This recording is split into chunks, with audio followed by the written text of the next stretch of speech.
여러분의 좋아요와 구독은 채널에 큰 힘이 됩니다. 여러분이 시청하고 계신 지역을 댓글로 남겨주세요. 어느 목요일 저녁이었습니다. 정비소에서 하루 종일 기름때와 씨름하며 일하고 집에 돌아왔는데 아내 혜진이 평소와 다른 표정으로 거실 소파에 앉아 있더군요. 손에는 따뜻한 차 한 잔을 들고 있었는데 그 차가 식어버린 지 오래된 것 같았어요. 혜진은 35살이 되면서 부쩍 생각이 많아졌다고 했는데 오늘따라 그 생각의 무게가 얼굴에 고스란히 드러나 보였습니다. 도현아, 우리 잠깐 얘기할 수 있을까? 혜진의 목소리는 평소보다 조심스러웠어요. 저는 현관에서 작업복을 벗으며 응, 무슨 일이야? 답했죠. 그런데 혜진이 입을 열어 나온 말은 제가 전혀 예상하지 못한 것이었습니다. 우리 잠깐 떨어져 지내는 게 어떨까? 2주 정도만 말이야. 처음엔 농담인 줄 알았어요. 하지만 혜진의 진지한 표정을 보니 진심이라는 걸 알 수 있었습니다. 그녀는 결혼 7년 차에 접어들면서 우리 관계가 너무 지루해졌다고 했어요. 매일 반복되는 일상, 예측 가능한 대화, 서로에 대한 무관심이 쌓여간다는 거였죠.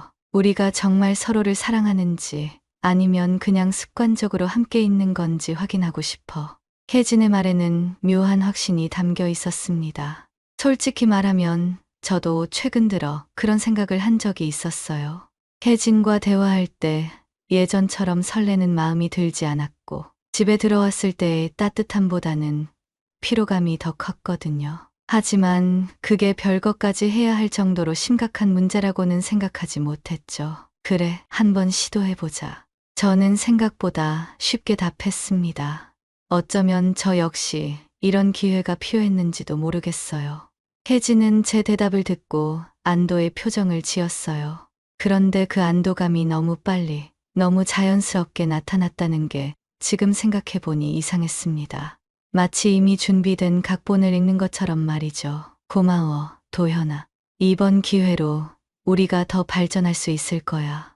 혜진은 일어서서 제 어깨에 손을 올렸는데 그 손길이 어딘지 모르게 차가웠어요. 그날 밤 혜진은 평소보다 일찍 잠자리에 들었고 저는 거실에서 맥주를 마시며 앞으로 2주 동안의 생활을 상상해봤습니다. 사실 조금 기대되는 마음도 있었어요.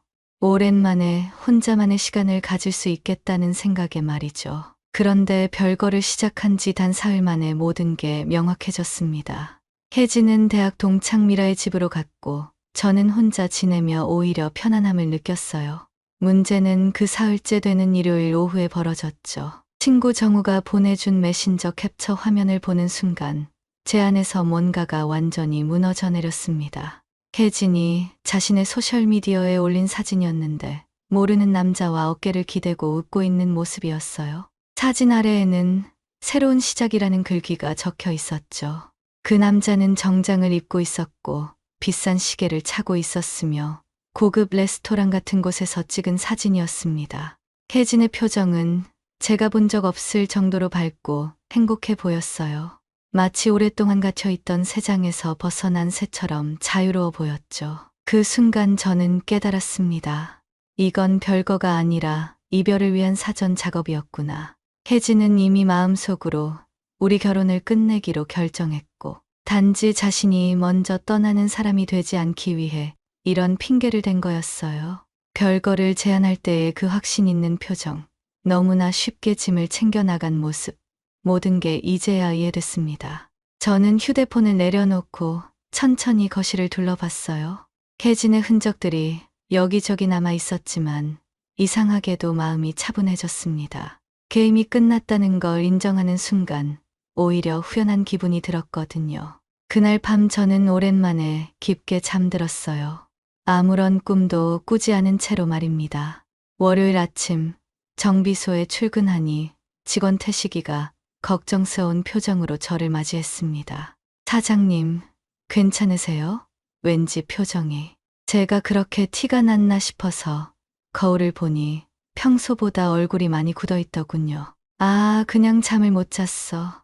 거짓말이었죠. 사실 그 어느 때보다 깊게 잠들었거든요. 하지만 혜진의 배신에 대한 충격이 얼굴에 그대로 드러나고 있었나 봅니다. 점심시간에 혜진한테서 문자가 왔어요. 미라 언니 집에서 잘 지내고 있어. 넌 어때? 너무나 자연스럽고 평범한 문자였지만 저는 그 뒤에 숨겨진 의미를 알고 있었죠. 아마 그 남자와의 만남을 숨기려는 연기였을 거예요. 저는 나도 잘 지내. 몸 조심해라고 짧게 답했습니다. 혜진이 말한 미라는 대학 동창으로 작년에 이혼을 했다고 들었어요. 위자료를 꽤 받았다고 하더군요. 강남에 원룸을 얻어서 혼자 살고 있는데 소셜미디어에는 매일 화려한 일상을 올리고 있었습니다. 명품백, 비싼 레스토랑, 클럽에서의 사진들이 끊임없이 업데이트되고 있었죠. 혜진은 미라를 부러워했어요. 자유롭게 사는 모습이 멋있다면서 말이죠. 지금 생각해보니 그때부터 조짐이 있었던 것 같습니다. 화요일 저녁 혜진한테서 전화가 왔어요. 도현아, 미라 언니가 정말 좋은 사람이야. 나한테 많은 조언을 해주고 있어. 혜진의 목소리는 들뜬 상태였습니다. 어떤 조언? 제가 물었더니 혜진은 잠시 말을 머뭇거리더니 관계에 대한 얘기야. 결혼 생활에서 놓치고 있던 것들 말이야 라고 답했어요. 그 순간 제 안에서 경고등이 켜졌습니다. 미라가 혜진에게 무슨 말을 하고 있는지 대충 짐작이 갔거든요. 수요일 밤에는 아예 연락이 끊겼어요. 혜진은 평소에 하루에 대여섯 번씩 문자를 주고받는 사람이었는데 이날은 아침 인사 한 번 말고는 아무런 연락이 없었죠. 저는 혜진의 소셜미디어를 확인해 봤는데 미라와 함께 찍은 사진들이 계속 올라오고 있었어요. 고급 카페에서, 백화점에서, 네일샵에서 찍은 사진들이었죠. 혜진의 표정은 점점 밝아지고 있었고 옷차림도 평소보다 화려해지고 있었습니다. 목요일 오후 정우가 정비소로 찾아왔어요. 도현아, 너 요즘 어떻게 지내? 정우는 제 오랜 친구로 결혼 전부터 알고 지낸 사이였습니다. 저는 정우에게 혜진과의 별거 상황을 솔직하게 털어놨어요. 그리고 그 사진 얘기도 했죠. 정우는 심각한 표정으로 듣더니 그거 완전히 이상한데? 별거 한 지 사흘 만에 다른 남자랑 사진을 올린다고? 정우의 반응을 보니 제 판단이 틀리지 않았다는 확신이 들었습니다. 미라라는 친구도 문제 같은데 이혼하고 나서 화려하게 사는 모습을 보여주면서 혜진이한테 영향을 주는 것 같아. 정우의 분석도 제 생각과 일치했어요. 그날 밤 혜진한테서 또 전화가 왔습니다. 도현아, 미라 언니가 말하는데 우리가 너무 안주하고 있었던 것 같아. 서로에 대한 감사함도 잃어버리고 그냥 습관적으로 살고 있었다는 거야. 혜진의 말투가 평소와 달랐어요. 마치 누군가의 말을 그대로 따라하는 것 같았죠. 그래서 제가 물었더니 혜진은 우리가 정말 서로를 원하는지 확인해 봐야 한다는 거야. 다른 사람들과 비교해 보면서 말이야 라고 답했습니다. 그 순간 저는 깨달았어요. 미라가 혜진에게 무슨 말을 하고 있는지 말이죠. 아마 다른 남자들과 만나보라는 식의 조언을 하고 있을 거였습니다. 금요일 저녁 혜진의 소셜미디어에 또 다른 사진이 올라왔어요. 이번에는 미라와 함께 클럽에서 찍은 사진이었는데 둘 다 굉장히 화려한 옷을 입고 있었습니다. 혜진은 평소에 클럽 같은 곳은 절대 가지 않는 사람이었거든요. 댓글에는 새로운 날을 찾아가는 중이라고 적혀 있었어요. 그 글을 보는 순간 제 마음 한편이 차가워졌습니다. 혜진이 완전히 달라지고 있다는 걸 느꼈거든요. 미라의 영향으로 말이죠. 토요일 아침 혜진이 집에 짐을 가지러 왔습니다. 저는 정비소에 있었는데 혜진이 문자로 집에 가서 옷 좀 더 가져갈게 라고 알려왔어요. 집에 돌아가니 혜진이 침실에서 여행용 가방에 옷들을 넣고 있더군요. 평소에 입지 않던 화려한 옷들만 골라서 챙기고 있었어요. 별거가 생각보다 어때? 제가 물었더니 혜진은 돌아보지도 않고 생각보다 괜찮아. 미라 언니가 정말 많은 도움을 주고 있어 라고 답했습니다. 혜진의 화장이 평소보다 진했고 향수 냄새도 강했어요. 전에는 맡아본 적 없는 향수였죠. 그 언니가 뭐라고 하는데? 저는 최대한 자연스럽게 물어봤습니다. 혜진은 잠시 손을 멈추더니 결혼 생활에서 여자가 얼마나 많은 걸 포기하고 사는지 깨닫게 해줘. 나 자신을 위한 시간이 얼마나 중요한지도 말이야 라고 답했어요. 그 말을 들으니 미라가 혜진에게 어떤 식으로 접근하고 있는지 알 것 같았습니다. 전형적인 독립적인 여성상을 강조하면서 결혼 생활을 억압적인 것으로 포장하고 있는 거였죠. 그래, 내가 행복하면 됐어. 저는 더 이상 묻지 않았습니다. 어차피 혜진은 이미 마음을 정한 것 같았거든요. 혜진이 짐을 다 챙기고 나간 후 저는 혼자 집에 남게 됐습니다. 이상하게도 마음이 편했어요. 그동안 느끼지 못했던 자유로움이 있었죠. 저녁에는 정우를 불러서 같이 치킨과 맥주를 시켜 먹었습니다. 야, 혼자 있으니까 어때? 정우가 물었더니 제가 웃으면서 생각보다 좋은데 답했어요. 실제로 그랬거든요. 혜진과 함께 있을 때는 항상 조심스러웠던 것 같아요. 혹시 기분이 나빠질까봐, 혹시 싫어할까봐 눈치를 보며 살았던 것 같습니다. 하지만 혼자 있으니 그런 스트레스가 전혀 없었어요. 일요일에는 오랜만에 낚시를 갔습니다. 혜진은 낚시를 싫어해서 결혼 후에는 거의 가지 못했거든요. 강가에 앉아서 찌를 바라보고 있는데 마음이 정말 평온했어요.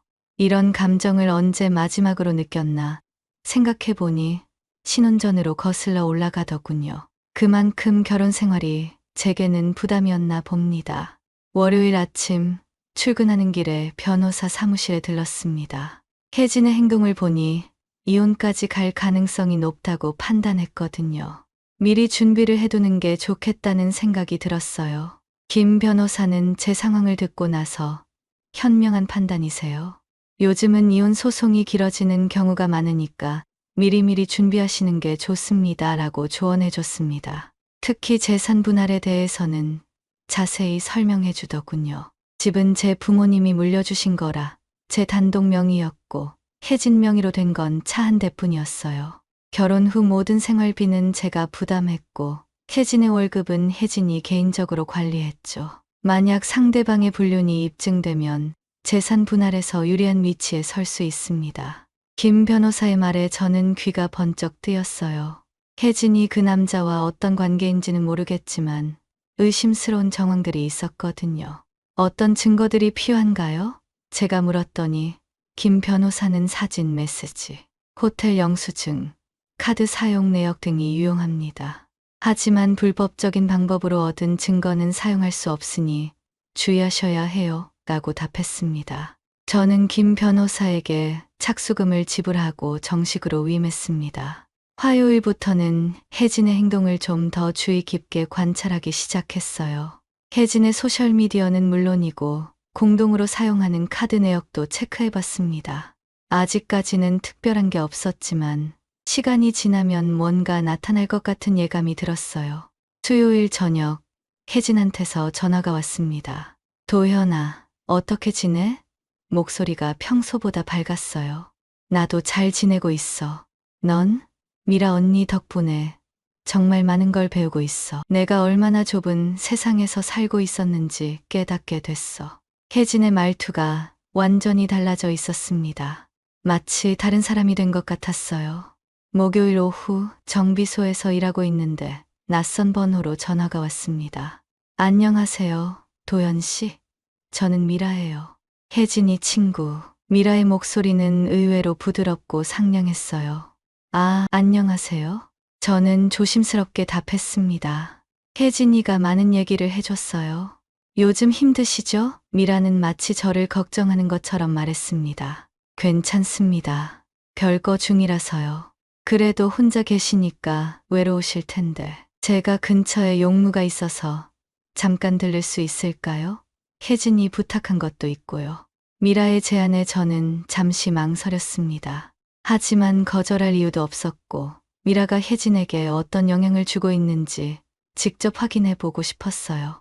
네, 괜찮습니다. 1시간 후 미라가 정비소로 왔습니다. 첫인상은 제가 예상했던 것과 달라요. 생각보다 단정하고 우아한 모습이었거든요. 키가 크고 날씬했으며 고급스러운 옷을 입고 있었습니다. 안녕하세요, 도연 씨. 직접 뵙게 되니 반갑네요. 미라는 환한 미소를 지으며 인사했어요. 커피나 차 한잔 하실까요? 근처에 괜찮은 카페가 있어요. 저는 미라의 제안을 받아들였습니다. 카페에서 마주 앉은 미라는 더욱 매력적으로 보였어요. 혜진이가 정말 좋은 남편을 만났다고 자랑하더라고요. 성실하고 책임감 있다면서요. 미라의 칭찬에 저는 어색하게 웃었습니다. 하지만 요즘 조금 힘들어 보이던데요. 혜진이 말로는 서로 시간이 필요하다고 하더라고요. 네, 그렇습니다. 저는 짧게 답했어요. 사실 저도 비슷한 경험이 있어요. 결혼 생활이 오래되면 서로에 대한 감사함을 잃게 되죠. 그럴 때 잠깐 떨어져 있으면 오히려 더 소중함을 느끼게 되더라고요. 미라의 말은 그럴듯하게 들렸지만 뭔가 계산된 느낌이 있었어요. 혜진이는 요즘 어떻게 지내나요? 제가 물었더니 미라는 잠시 생각하는 표정을 지었습니다. 조금 혼란스러워하는 것 같아요. 자신이 정말 원하는 게 뭔지 찾으려고 노력하고 있어요. 그 말을 들으니 불안한 마음이 들었어요. 금요일 저녁, 미라가 또 연락을 해왔습니다. 도현 씨, 오늘 시간 있으세요? 혜진이가 집에 가져가 달라고 부탁한 게 있어요. 집으로 오시면 됩니다. 저는 집 주소를 알려줬어요. 미라가 집에 왔을 때 평소보다 더 화려한 옷을 입고 있었습니다. 몸에 딱 맞는 원피스에 하이힐을 신고 있었죠. 와, 집이 정말 좋네요. 혜진이가 말한 대로예요.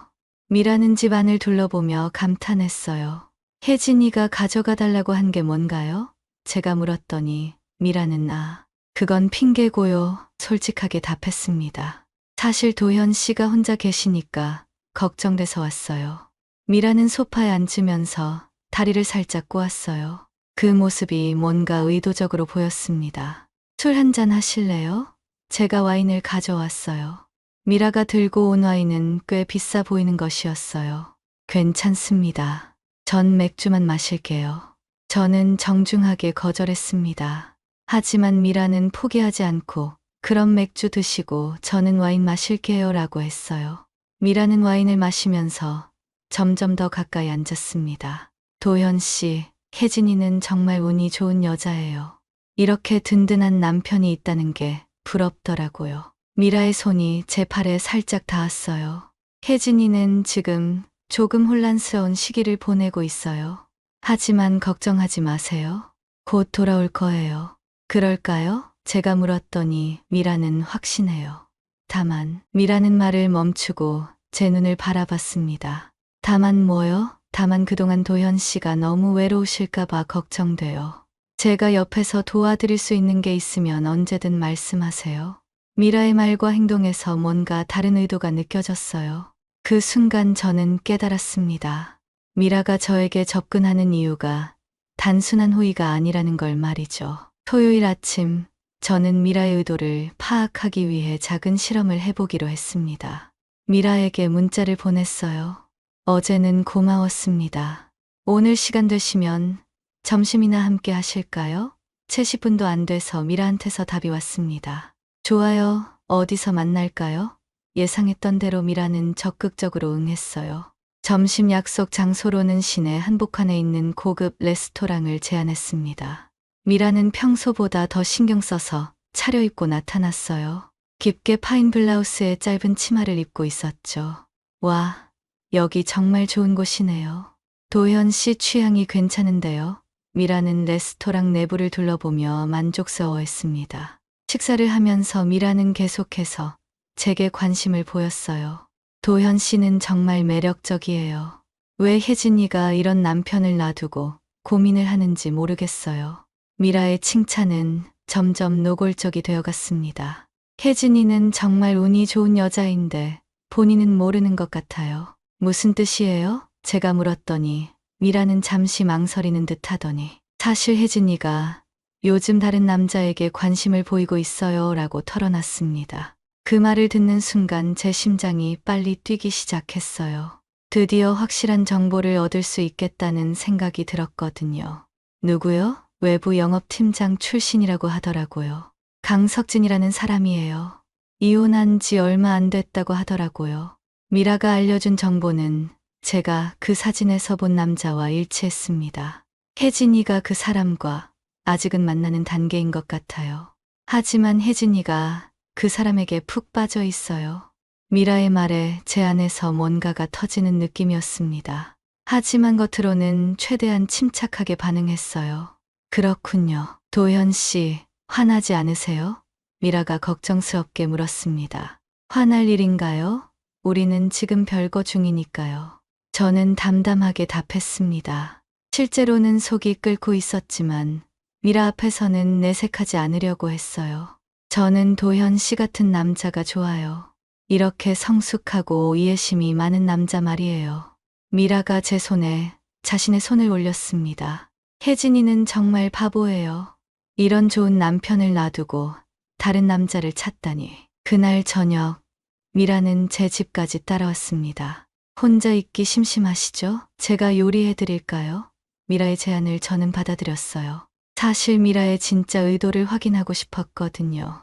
미라는 부엌에서 간단한 요리를 해주었는데 요리하는 모습도 뭔가 의도적으로 섹시하게 보이려고 노력하는 것 같았어요. 도현 씨, 정말 외롭지 않으세요? 식사를 마친 후 미라가 물었습니다. 괜찮습니다. 저도 이혼 후에 많이 외로웠어요. 그럴 때는 누군가의 따뜻한 위로가 필요하더라고요. 미라가 소파에 더 가까이 앉았습니다. 도현 씨도 그런 위로가 필요하시면 언제든 말씀하세요. 미라의 손이 제 어깨에 올라왔어요. 그 순간 저는 모든 걸 이해했습니다. 미라가 저에게 접근하는 이유, 혜진에게 조언한다는 핑계로 우리 부부 사이를 이간질하는 이유를 말이죠. 일요일, 저는 혜진의 아이패드를 확인해 봤습니다. 혜진이 집을 떠날 때 가져가지 않은 것이었는데 클라우드 동기화가 되어 있어서 혜진의 메시지들을 볼 수 있었어요. 그리고 거기서 충격적인 대화들을 발견했습니다. 혜진과 강석진의 대화, 혜진과 미라의 대화가 모두 남아 있었거든요. 강석진과의 대화에는 호텔에서 찍은 사진들과 너무나 로맨틱한 메시지들이 오가고 있었어요. 어제 밤은 정말 꿈 같았어. 빨리 만나고 싶어. 같은 메시지들이었죠. 미라와의 대화에서는 더욱 충격적인 내용이 있었습니다. 도현이는 좀 어때? 의심하지 않아? 미라가 물었고 혜진은 전혀. 얘는 워낙 순진해서 눈치도 못 채라고 답했어요. 그리고 미라야, 내가 말한 대로 도현이를 유혹해봐. 그럼 내가 이혼할 때 유리해질 거야 라는 메시지도 있었습니다. 모든 게 계획된 일이었던 거죠. 월요일 아침 저는 모든 증거를 정리해서 김 변호사에게 가져갔습니다. 혜진과 강석진의 대화 캡처, 미라와의 공모 내용, 공동카드로 결제된 호텔 영수증까지 모든 것이 완벽했어요. 이 정도면 불륜이 확실히 입증되겠네요. 특히 배우자와 그 친구가 공모해서 상대방을 유혹하려 했다는 증거까지 있으니 재산 분할에서 상당히 유리할 겁니다. 김 변호사는 만족스러워했어요. 이혼 소장을 작성해서 바로 송달하시겠습니까? 네, 바로 진행해 주세요. 저는 더 이상 망설이지 않았습니다. 화요일 오후 혜진에게 이혼 소장이 송달됐습니다. 1시간도 안 돼서 혜진한테서 전화가 왔어요. 도현아, 이게 뭐야? 갑자기 이혼 소장이 왜 와? 혜진의 목소리는 완전히 당황한 상태였습니다. 별거는 내가 원한 거잖아. 그리고 강석진이랑 잘 지내고 있으면서. 왜 놀라? 제가 강석진의 이름을 말하는 순간 전화기 너머가 조용해졌어요. 뭐라고? 혜진아, 나도 바보가 아니야. 별거 사흘 만에 다른 남자랑 사진 찍어서 올리고 호텔에서 밤 보내고 그런 걸 내가 모를 줄 알았어? 혜진은 한동안 말을 하지 못했습니다. 그건 그냥 불륜이지. 그리고 미라랑 짜고서 나까지 유혹하려고 했잖아. 도현아, 잠깐만. 내가 설명할게. 설명은 법정에서 해. 모든 증거는 다 있어. 저는 전화를 끊었습니다. 수요일 저녁 혜진이 직접 집으로 찾아왔어요. 눈이 빨갛게 부어 있었고 화장이 다 지워진 상태였습니다. 도현아, 제발 한 번만 얘기하자. 혜진은 현관문 앞에서 애원했어요. 할 말 있으면 해봐. 저는 문을 열어주었습니다. 나는 정말 혼란스러웠어. 미라 언니가 자꾸 그런 말을 하니까. 혜진은 울먹이며 변명을 시작했어요. 미라가 뭐라고 했는데? 결혼 생활이 지루하다고. 다른 남자들과 비교해봐야 진짜 사랑을 확인할 수 있다고. 그래서 강석진이랑 호텔에서 밤을 보낸 거야? 제가 직설적으로 물었더니 혜진은 더 이상 변명하지 못했어요. 도현아, 미안해. 정말 미안해. 내가 잘못했어. 미안하다고 해서 해결될 일이야? 다시 시작할 수 없을까? 나는 정말. 혜진아, 너는 이미 다른 남자와 관계를 가졌고, 심지어 친구랑 짜고서 나까지 속이려고 했어. 이런 상황에서 다시 시작한다는 게 말이 돼? 혜진은 점점 절망적인 표정이 되어갔어요. 그러다가 갑자기 표정이 바뀌더군요. 그래, 좋아. 이혼하자. 하지만 너도 만만치 않을 거야. 무슨 뜻이야? 재산 분할이야. 집도 반반으로 나누고 위자료도 받을 거야. 혜진의 목소리에 도끼가 스며들었어요.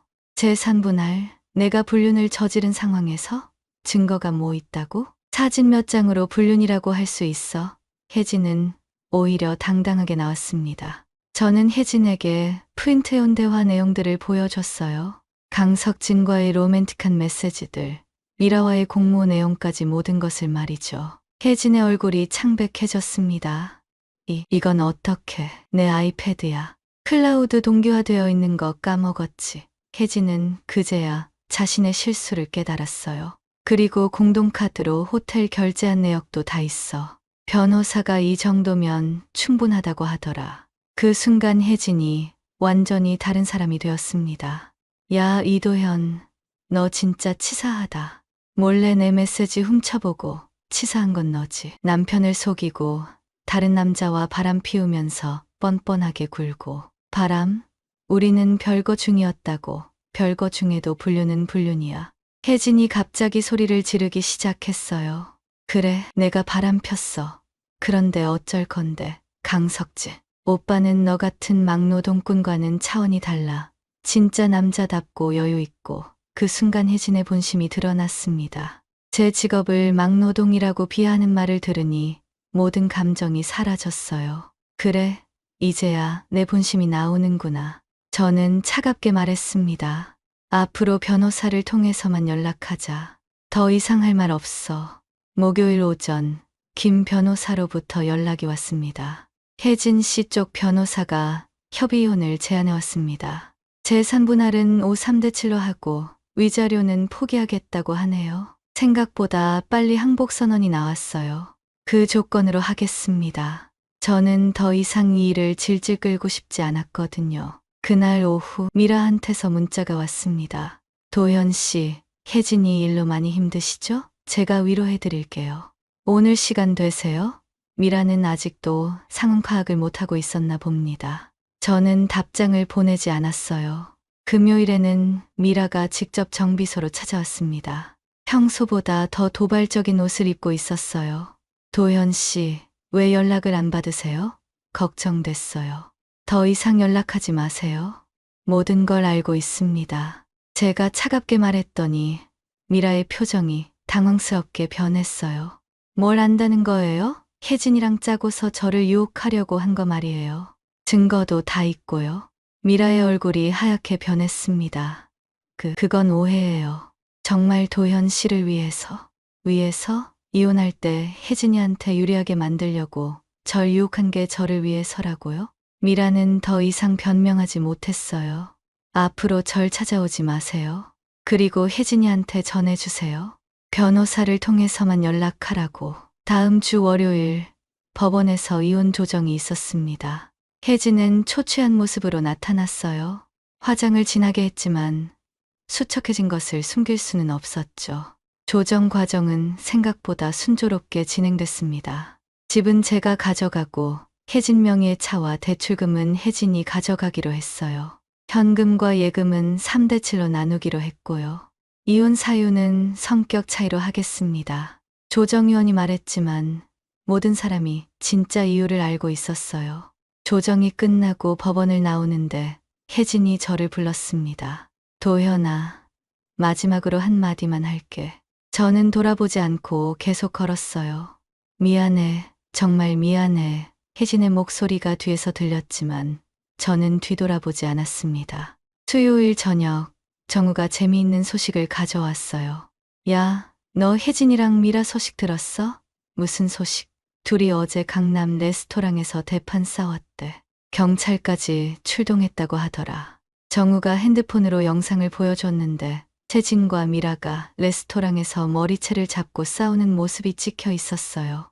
왜 싸웠는데? 미라가 혜진이한테 모든 책임을 떠넘기려고 했나 봐. 자기는 순수하게 도와준 거였는데 채진이가 모든 걸 망쳤다고 하면서 영상을 보니 둘 다 완전히 모습이 말이 아니었어요. 혜진은 머리가 헝클어져 있었고 미라는 옷이 찢어져 있었죠. 이 영상이 인터넷에 퍼져서 난리래. 댓글들 보니까 완전 조롱당하고 있어. 정우가 댓글들을 읽어주는데 정말 가혹했어요. 불륜녀들의 최후, 자업자득, 남편 배신하고 서로 싸운 애 같은 댓글들이 달려 있었죠. 목요일에는 혜진이 다니던 백화점에서도 소식이 들려왔어요. 영상이 워낙 유명해져서 혜진의 정체가 밝혀졌고 백화점 측에서는 이미지 손상을 우려해서 혜진을 해고했다고 하더군요. 강석진도 마찬가지였어요. 회사에서 자진 퇴사를 종용받았다고 들었습니다. 금요일에는 미라가 마지막으로 저에게 연락을 해왔어요. 도현 씨, 제발 한 번만 만나주세요. 오해를 풀고 싶어요. 하지만 저는 답장하지 않았습니다. 토요일 저녁, 미라가 집 앞에 나타났어요. 완전히 초라한 모습이었습니다. 비싼 옷 대신 평범한 옷을 입고 있었고 화장도 거의 하지 않은 상태였어요. 도현 씨, 제발 문 좀 열어주세요. 저 정말 잘못했어요. 미라는 인터폰 너머로 애원했지만 저는 무시했습니다. 저는 정말 도현 씨를 좋아했어요. 혜진이가 시킨 게 아니에요. 거짓말이었죠. 모든 증거가 있는데 아직도 거짓말을 하고 있었어요. 일요일 아침, 저는 혼자서 새로운 가구를 보러 나갔습니다. 혜진이 가져간 것들을 새로 사야 했거든요. 가구점에서 마음에 드는 소파와 식탁을 골라 주문했어요. 배송은 다음 주에 된다고 하더군요. 점심은 혼자 동네 식당에서 먹었는데 오랜만에 식사가 맛있다고 느껴졌어요. 그동안 혜진과 함께 있을 때는 항상 신경 쓸 것들이 많아서 음식 맛을 제대로 느끼지 못했던 것 같습니다. 오후에는 정비소에 들러서 밀린 일들을 정리했어요. 혜진과의 이혼 소송 때문에 신경 쓸 일이 많아서 정비소 일에 소홀했거든요. 하지만 이제 모든 게 정리됐으니 다시 일에 집중할 수 있을 것 같았습니다. 월요일부터는 정말 새로운 삶이 시작됐어요. 아침에 일어나서 출근 준비를 할 때도 누군가 눈치를 볼 필요가 없었고 저녁에 집에 들어와서도 오늘 어땠어? 고 형식적으로 물어볼 필요가 없었죠. 그냥 제가 하고 싶은 대로 살 수 있다는 게 이렇게 자유로운 느낌인 줄 몰랐어요. 화요일 저녁 정우가 또 소식을 가져왔습니다. 혜진이 부모님 집으로 들어갔대. 그리고 강석진은 아예 다른 지역으로 이사 갔다고 하더라. 그렇구나. 저는 별로 관심 없다는 듯이 답했어요. 미라는 어떻게 됐어? 그 여자는 더 심각해. SNS 계정도 다 삭제하고 집도 빼고 잠적했다고 하더라. 아마 다른 지역으로 도망간 것 같아. 정우의 말을 들으니 약간의 만족감이 들었어요. 자업자득이라는 생각이 들었거든요. 수요일에는 새로 주문한 가구들이 배송됐습니다. 혜진의 흔적들을 모두 지우고 제 취향대로 집을 새롭게 꾸몄어요. 거실에는 큰 소파와 대형 TV를 놓았고 침실에는 킹사이즈 침대를 들여놨죠. 모든 게 제 마음대로였습니다. 목요일에는 정비소 확장 계획을 본격적으로 시작했어요.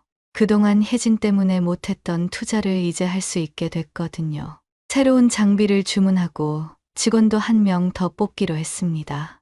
이혼으로 인한 재산 분할 때문에 돈이 좀 줄어들긴 했지만 그래도 사업 확장에는 충분했어요. 금요일 저녁에는 오랜만에 고등학교 동창들과 만났습니다. 야, 도현아. 많이 밝아졌네. 이혼하고 나서 오히려 좋아 보여. 친구들도 제 변화를 알아챘어요. 사실 결혼 생활이 생각보다 스트레스였나 봐. 저는 솔직하게 답했습니다. 그런 여자랑 헤어져서 다행이야. 새로운 사람 만나면 돼. 친구들은 저를 격려해 줬어요. 토요일에는 새 차를 사러 갔습니다. 혜진이 가져간 차 대신 제가 정말 타고 싶었던 차를 골랐어요. 스포츠카는 아니었지만 성능 좋은 소유디를 선택했죠. 계약을 마치고 나니 정말 홀가분한 기분이었습니다. 일요일 오후 새 차를 타고 드라이브를 나갔어요. 창문을 열고 음악을 크게 틀고 달리는데 정말 오랜만에 자유를 만끽하는 기분이었습니다. 바다가 보이는 도로를 달리면서 지난 몇 달간의 일들을 생각해 봤어요. 혜진의 배신, 미라의 유혹, 이혼 소송까지 정말 힘든 시간이었지만 결국 제가 모든 걸 지켜냈다는 생각이 들었습니다. 집도, 정비소도, 제 자존심도 모두 지켰죠. 다음 주부터는 정말 새로운 인생이 시작될 것 같았어요. 더 이상 누군가의 눈치를 보며 살 필요도 없고 배신당할 걱정도 없었죠. 혜진은 결국 모든 걸 잃었어요. 남편도 직장도 친구도 심지어 불륜 상대까지도 모두 잃었죠. 미라도 마찬가지였고요. 자신들이 저를 바보로 생각하고 속이려고 했지만 결국 속은 건 자신들이었어요. 저는 모든 걸 다 알고 있었고 차근차근 증거를 모아서 완벽하게 복수했죠. 이제 정말 평화로운 일상이 시작됐습니다. 아침에 눈을 뜨면 따뜻한 햇살이 들어오고 저녁에는 제가 좋아하는 음식을 만들어 먹을 수 있어요. 주말에는 친구들과 만나서 술도 마시고 취미 생활도 할 수 있고요. 이런 게 진짜 행복이구나 하는 생각이 들었습니다. 결혼이 끝났지만 제 인생은 이제 새롭게 시작되는 거죠. 이야기가 재미있으셨나요? 좋아요와 구독으로 응원해 주시면 더 많은 감동적인 이야기로 찾아뵙겠습니다. 여러분의 작은 관심이 저에게는 큰 힘이 됩니다. 감사합니다.